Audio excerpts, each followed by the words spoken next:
training, so this will be great. Okay, so this is Salesforce. When you log in, you're never going to pay attention to this task field. Does that make sense? Because this is going to have all your open tasks, etc. So you're never going to pay attention to that. In order for you to view your tasks, you're going to go down here, click on this little activity list view, and then you want to make sure you're looking at today and overdue. Right? So by default, it just has my activities. You don't want to look at my activities. You want to look at just specifically today and overdue.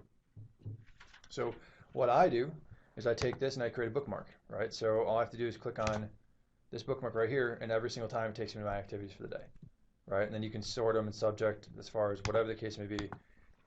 We don't want any overdue tasks, right? I'm not going to pull up the report right now to see what they look like, but I don't want any overdue tasks, right? So if you have a task, push it out till tomorrow, but I want to make sure there's activity on it. Does that make sense? Okay. So let's talk real quickly about Salesforce. The whole goal of this is to have one central compository to keep track of everything in a sales cycle, right? And so the way we do that is with tasks. So we want to make sure that we have open tasks to make sure we're following up with everything. I'm just trying to find, so obviously here's Andrew, and you can see all the history, right? So you can see the history going back forever. And so it's all because of the tasks. And so everyone knows how to create a task, right? So it's new task. By default, it's assigned to you. You're going to default call most of the times. Otherwise, you can pick any of the other subjects here. And then you're going to give it a date. Make your comments, test, and save, and it saves a task there. That makes sense, yes? Mm-hmm. Okay. The other thing is if you make a manual call, I want you to log that manual call every single time as well, right? So to log a call, you're going to go here, and I even log my emails. Right? When I send someone an email, I literally go here and I change this to email. Oops. And I normally would paste in the actual email I sent them here. Right? And the whole idea of this, guys, is that you can get a holistic view of your conversations with this person without ever having to go multiple places. Any questions so far? So every single time we have a contact, I expect an open task going forward, and then a call logged, whether you be in the dialer or at a manual call from there. So in order to schedule an event, right, so the tasks are all task driven, right? So if you literally think of the word task, it's task driven. You're going to call them, you're going to follow up, you're going to run numbers, whatever the case may be. Anytime you're scheduling an appointment, you're going to click on event. So it's again, default to you. If you want to assign it to someone else, you can do that. And all the events are basically listing appointments, buyer's appointments, etc. And I'm pretty sure you guys all know how to do this right now, but let's just say again, you want to run a listing appointment, so you're going to schedule a listing appointment for tomorrow at 1 p.m. And once you either run or cancel that appointment, I need you to go back and click listing ran, canceled, or whatever, right? So you're going to click listing ran, canceled, and then additionally, when you have a final decision, you're going to also log whether it was won or lost, right? And so that's an event, and that's how we're going to track how all of the sales activities. And the goal with this is that so we can eventually get down to knowing what your metrics are. So we can say, hey, Maytel, if you want to take 10 listings this month, we know you need to go on 20 listing appointments to get that. And this will allow to track it all the way backwards. Same with the We Buy Houses. It's all here, We Buy Houses appointment, ran, We Buy Houses won, etc. So after you run the appointment, you're going to go in here and do LA ran. And again, it's for tomorrow, so I'll do it for tomorrow. Whoops. And save. So what you're going to notice is the open events always stay open until the time has passed. So after tomorrow, this history will move to the activity history, but until the day passes, it's going to stay in the open activity. Does that make sense? Okay. And then in addition to doing those, every time you go out on the listing appointment, I want you to put in notes, right? So you're going to go log a call, and you're going to put in something like listing appointment, listing, or LA notes, whatever you guys want to do. I don't really care. But you need to put in notes in addition that say, you know, seller wants to sign next week, and everything, right? Because again, those are where you're identifying their hot buttons on the appointment, and you can call back and follow up with everything. But don't use the appointment one, because then it'll mess up the metric saying that you had 2 appointments for the same contact. So in this case, you're going to log a call and do a task. And make sure it's a different task than listing appointment or... Correct. Yes, correct. Okay, so what's imperative here is that you always have an open task for everyone that you're working. I would prefer to see everyone in a nurture monthly type of bucket, and then also additional tasks so that you can follow up with them. Does anyone have any questions about the general use of tasks? Okay. So let's jump into real quickly what goes into the dialer and how that works. So this is kind of the thing I typed up a while ago about 5.9 of the dialer, right?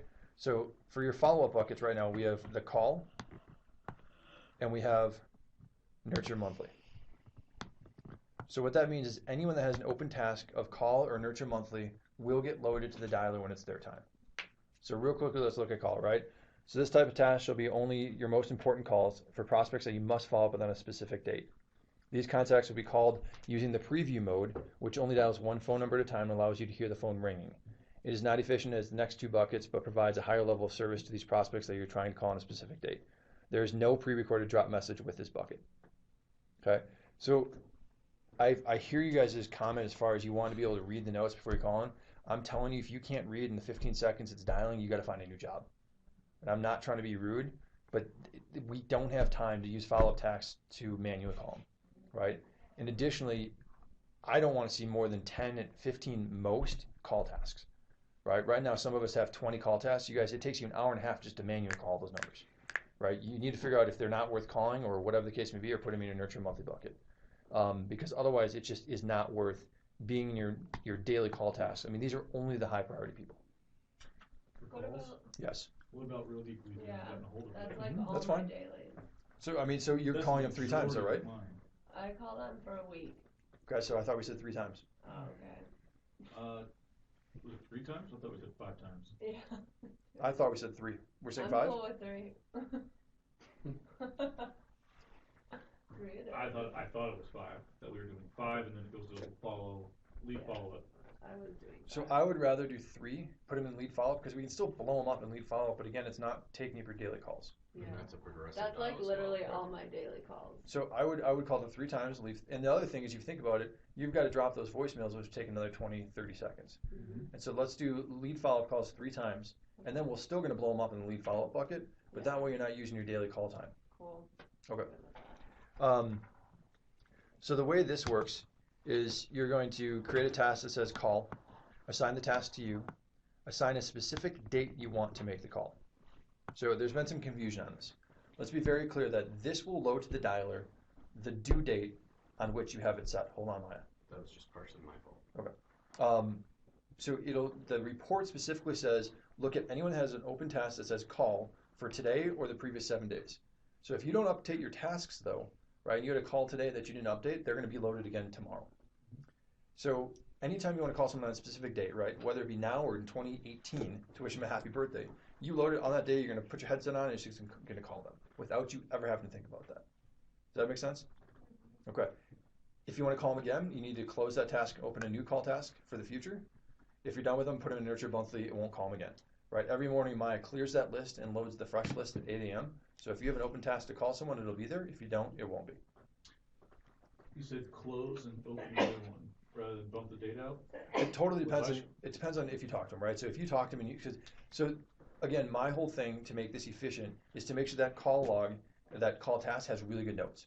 Right. Right. So if you're calling about something specific, and let's say I'm calling to ask about their daughter, and they say, yeah, my daughter's not graduating until May, I'm going to close that task with the history of the notes, do a new task that says, hey, is your daughter still graduating in May?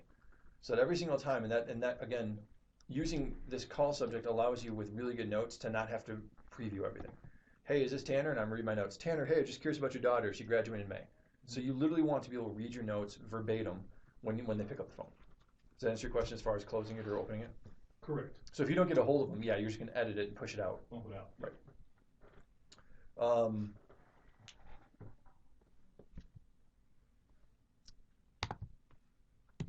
So again, no more than about 15 call tasks a day. I prefer to see about 10, but up to 15. And if you have more than that, we need to chat. Any questions on that? Okay.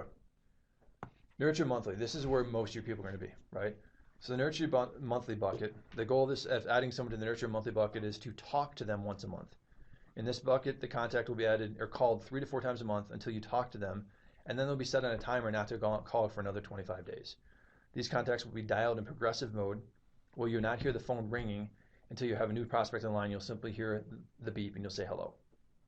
So in order to do this, you're going to set a task of nurture monthly. And when you set them here, they stay there until you remove them. Okay? So when you talk to someone, you're going to assign the task of nurture monthly, and you're going to usually set it out for about 30 days, or when you want to call them next. Right? So if you just assign them nurture monthly with no due date, they're loaded to the dialer today. Does that make sense? Okay. So I'm going to talk to them today. I'm going to say, hey, I'm going to give you a call back in about a month. So I'm going to assign a nurture monthly task with really good notes that says, hey, calling about the rehab project, how's it going? And I'm going to assign it for, let's say I want to call them May 4th. So I'm going to assign that task for probably April 30th. So on the 30th, because what Jeremiah does, he goes in and pulls all those dates, and as soon as the date is blank, it gets loaded to the dialer. Does everyone follow that? Don, do you follow that? Yeah. Okay. So like on Friday, I'm gonna pull everything that has a due date of next week. Anytime Monday through Friday, I'm gonna pull that out. So Monday morning, those tasks will all get loaded in the dialer. Next week or the current week? I pull it Friday for the following week, and I load them on Monday. So on Friday, it's like on the first. So you pull it actually prior to. I do it on Friday, some. so I'm ready on Monday to load the list. So whatever your due date is, you're going to call them the week the due date is set. So if you set the due date for May 5th, you're going to start calling him the week of May 5th. Okay. So he's always a little bit ahead, because otherwise if he's behind, you're calling him the next week. Because he only loads him one day on Mondays. Sure. Okay.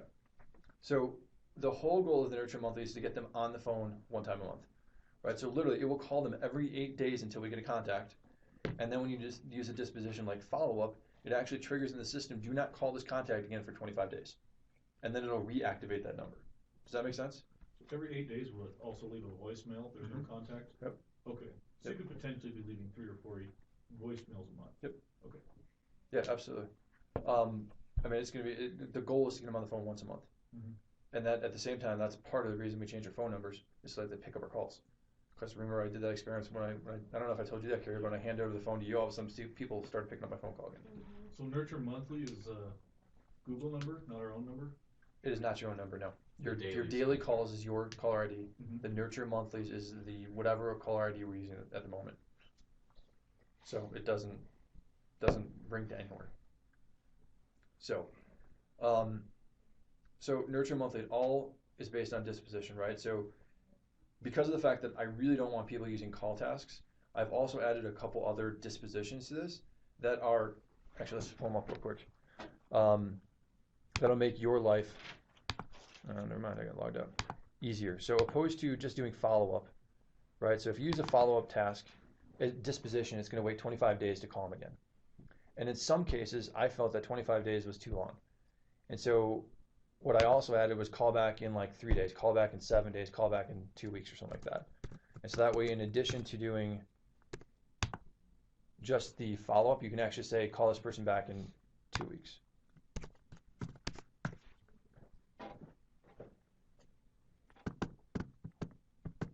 So I have modified reports. Any questions so far? No. Okay.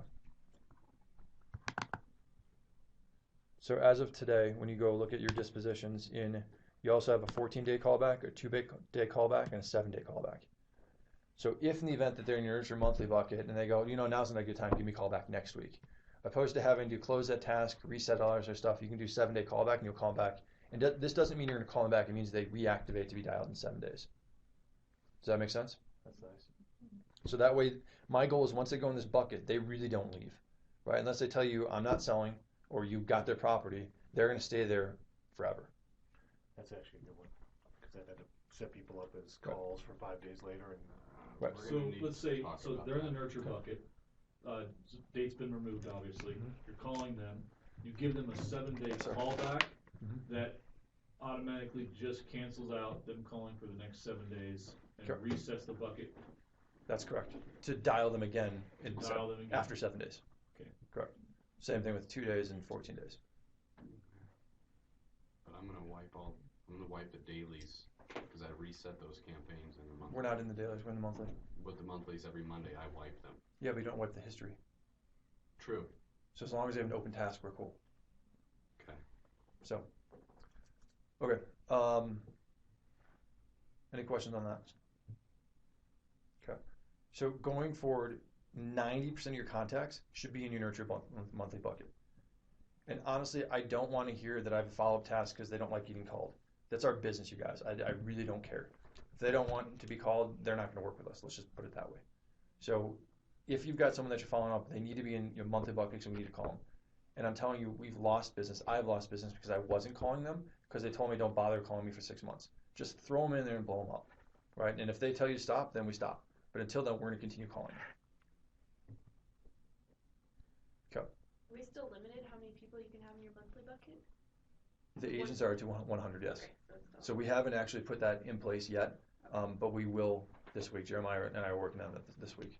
So, and so on your monthly calls, I would encourage you guys to be calling them either every day or every other day because new stuff is popping up all the time, right? So those numbers are reactivating, and as soon as they do that, so opposed to spending a Monday all day dialing them or a Tuesday all day dialing them, do a little bit like an hour each day so you get through it because then you also spread out your chance of getting them on different days of the week. If you always do your nurture monthlies on Monday, you're never going to get a hold of anyone if they work on Mondays and can't answer phone calls.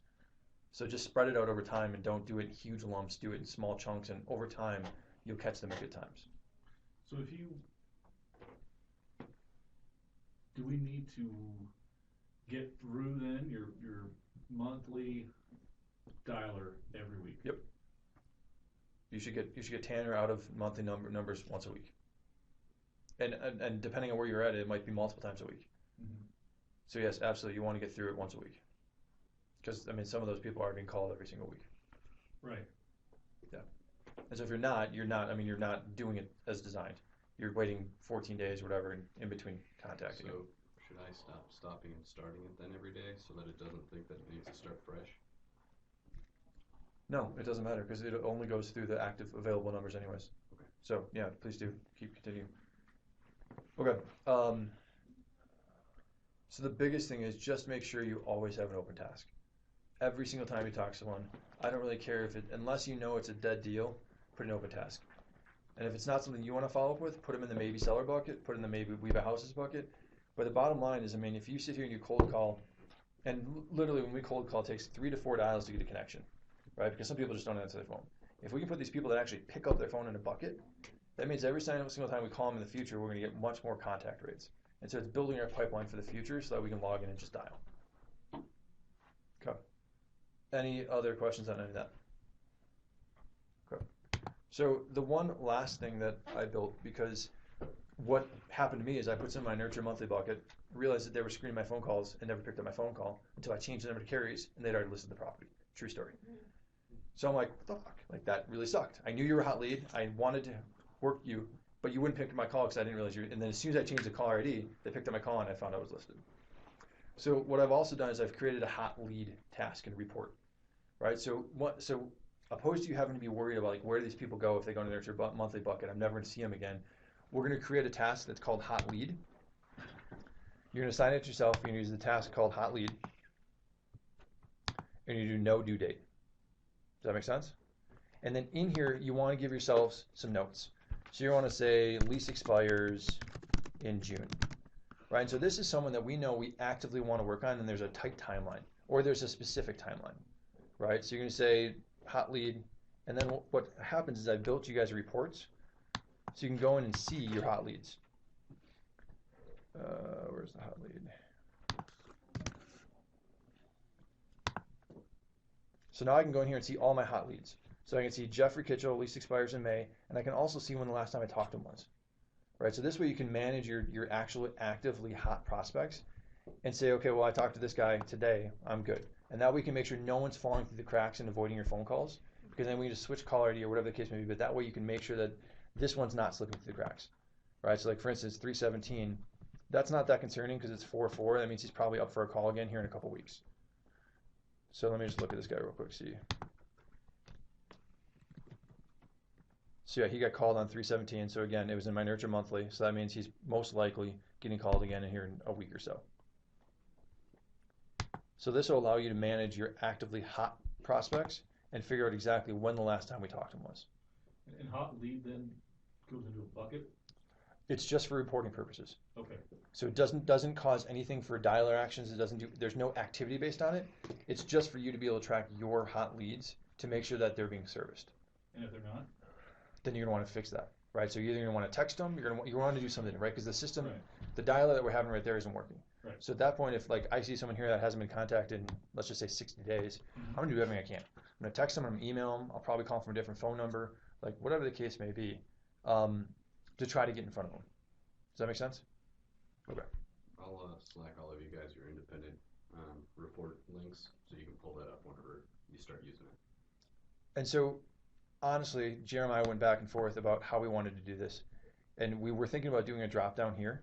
I want it to be a task because I want you to look at it every single time, right? So if it's not a hot lead, I want you to take it out of hot lead so you're not wasting your time following up with them, right? So if it is a hot lead, use a task. If for some reason they become not a hot lead, close the task and then they stay in your nurture monthly, but then you don't have to worry about actual like actively prospecting. Does that make sense to everyone? Okay. And then is there a way to then, I mean, obviously, with us getting our slim 100s down, Yeah. To automatically have hot leads stay in there? Sure. Great. Yeah. I'll have to make Jeremiah work out. Might be a good metric. Say that again. So anything that's tagged hot lead, make sure it doesn't move out to the ISAs. That's totally fine. We can do that. Yeah, we can make that work. Okay. So Making pieces of it? yeah, that's what he generally does when I say yes. Okay, and then real quickly, just to go over the dialer. So when you log in, obviously, it's going to ask you if you want to connect to your station. I'm going to click no here. You're going to pick your skill, right? So when you're doing cold call skills, please only do one at a time, right? Because it screws up the dialer if you're logged into multiple skills, because then 2 campaigns will be dialing, but you're only available for 1. So when you're logging in to do cold call campaigns, just pick 1 skill, and when that one's out of numbers, log back out and log back in. Does that make sense? Okay. Now, are we still doing the callback thing? Callback thing. The, what's it called? When they call back? Incoming. That's turned off now. Okay.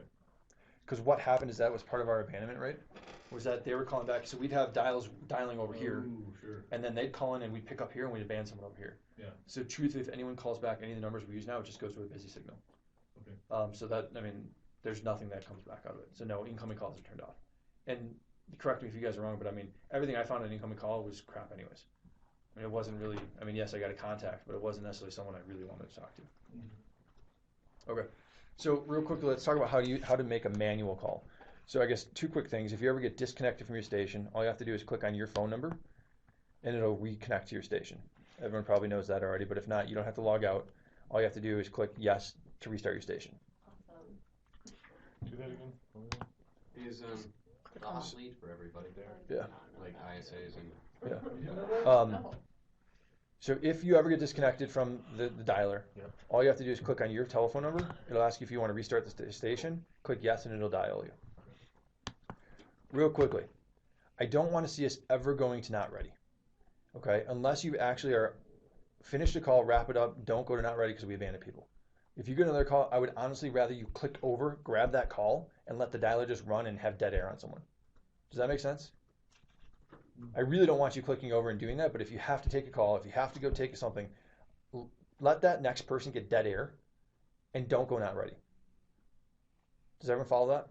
Because when this bar is green, it is actively dialing someone, right? And we get tracked based on how many people we abandon.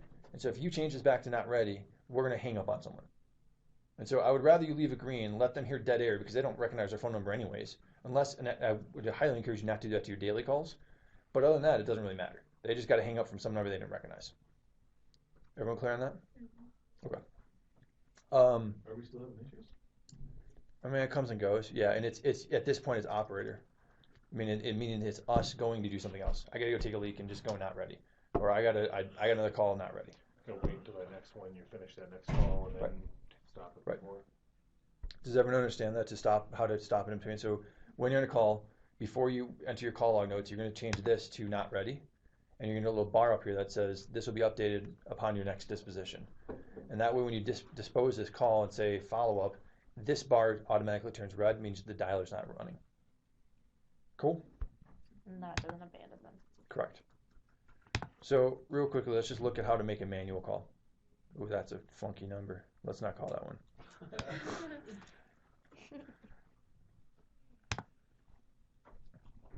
Okay, so on the weekends or any other time you guys want to make a manual call, all you have to do is come in here, log in, be not ready, have your phone connected, click on their phone number, and then, so their phone number is going to show up there, then you need to select a campaign. So here's where you can spoof people, right? So if you want to show your phone number, you're going to want to go down and show your name, right? So if I want them to see my caller ID, I'm going to select my campaign. If you want them to see a spoofed caller ID, meaning something that doesn't really matter, just pick any other campaign, and they're going to get a fake caller ID. So that way, if you've got a contact that's not calling you back, that you want to use someone else's caller ID, call from Maytel's phone. It'll be awesome. So based on the campaign you select here is what the outgoing caller ID shows. Does that make sense to everyone? Then you're just going to do connect and call. So yesterday I was doing a bunch of manual calls and I did not select a campaign, and that's why I didn't have dispositions, right? Yes. Okay. Correct. And on that note, the dispositions will only be associated with the campaigns, right? So for instance, some of the for instance, the 14-day follow-ups and the 7-day follow-ups, you're not going to find that in a bold lead campaign. Mm-hmm. You have to be calling from one of your monthly campaigns to get those dispositions available to you. Ooh, but it'll only take it out of the campaign that the number's on then. So like say you're calling Technically, one, yes. but use another one, it won't actually disposition it in the dialer then. Correct. Correct. So would it be of value to put a campaign in there called spoof or something? So we know why we were calling from that campaign? Just strictly for that situation? I don't really get any of it. So, no, I don't think so. I mean, because the thing is, there's no activity that comes out. If there's no action, right? You can call from any of these campaigns and do anything, but there's no forward with it. right. So I don't think it's value at this point. Okay. So that's just the one thing I wanted to go over as far as the manual calls. So feel free to use manual calls. Do them as much as you want. You can spoof them however much you want. But just know, like to Maytel's point, the dispositions will be based on the campaign you're calling from. So beyond that, I'll be working with Jeremiah to create a report that will show you any activities that you had open tasks on that are now closed, that don't have an open task in the future going forward.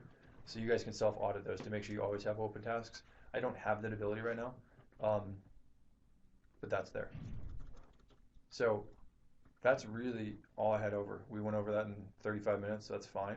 Does anyone have any questions? Does this clear up any confusions on this? Awesome.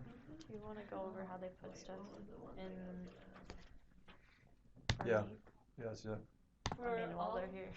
I have a question. Mhm. For all of the bold leads and real geeks that we're putting in lead follow-up, if somebody gets a hold of them, do we close out the task? Yeah. If they say like not for sale, are we closing that out?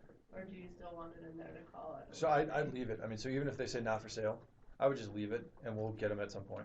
So if they're in the lead follow-up bucket, leave them in the lead follow-up bucket because we'll just blow Leave them up. the task open. Yeah. So it's contrary to what I said earlier. Just leave it open because that way we'll blow them up. Okay. So that way, if we even wait, 6 months to a year, we can call them again. Two quick updates. The other phone number has been added to everybody's profile, Denver buyer, and everybody has a hot lead link report in your Slack. Cool. Okay, so real quickly, when you guys get a listing agreement, you're simply going to come down here, fill out all this information. So list price, showing instructions, style of home, and if you have questions, just hover over the little thing. It gives you step by step what you need to do. So every time you get a listing agreement, you're going to enter all this stuff. We need all this before we can move forward. So if you don't give all of it to us, we're going to kick it back to you, right? Including the description, right? So if you're going to, where is it? Somewhere here. You're going to write the MLS description. So if that's not done, we're going to kick it back to you. Does that make sense? So you're going to do that. Easiest way is to click edit opposed to doing each one of these individually. Where's the drop down for the... I have mine handed, so I'll show it to you in a second. And then after that, you're going to go and you're going to pick listing 1. Where is it? Seller agency signed. You're gonna pick the date and save it. And from there, it's gonna kick off all the tasks to the TC to make sure everything's taken care of from there. So that's what you do every time you get a new listing agreement. And very, very similar with the We Buy Houses. All you're gonna do is upload. And one thing I missed is you're gonna upload the contract. So you're gonna take the signed contract, you're gonna attach a file, and you're gonna upload it here. So one quick note on that is if it's a listing agreement, sign my name. Because right now you're uploading a file that Alexis then has to go back in and modify it to have me sign it to make it valid.